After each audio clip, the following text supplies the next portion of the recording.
Hello， 大家好，我係元朗分行嘅李家國 Cindy， 今日帶大家嚟睇一個新鴻基 YOHO 系列嘅 YOHO Midtown。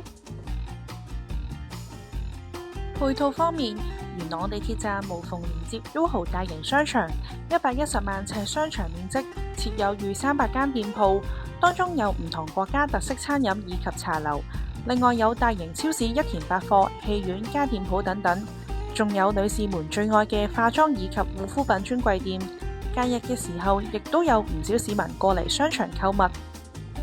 穿過商場，經升降機或電梯便可直達住宅平台層。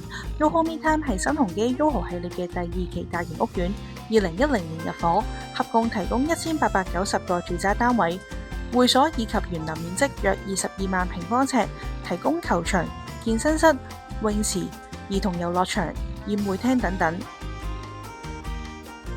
我哋嚟到實用面積898尺嘅中層單位，屬於4房1套嘅間隔，緊廚房位置，採用 U 字型櫥櫃，三面儲物空間充足，仲有採光窗可以望到山景。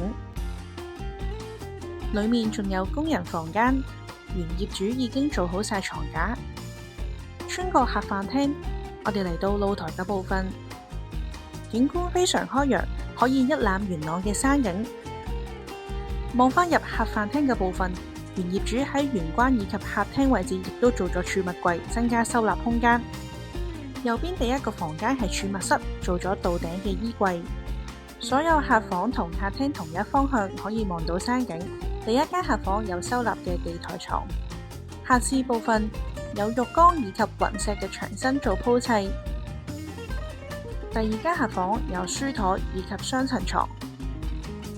最後我哋嚟到主人房嘅部分，套廁亦都係乾濕分離。另外整個空間原業主都做咗地台以及衣櫃收納等空間。放完雙人床之後，亦都做到三邊落床，空間十足。YOHO圈一向大單位嘅貨款都極之罕有，如果有興趣以上呢類型嘅單位，亦都揾我李家國 Cindy 啦。我哋下集再見，拜拜。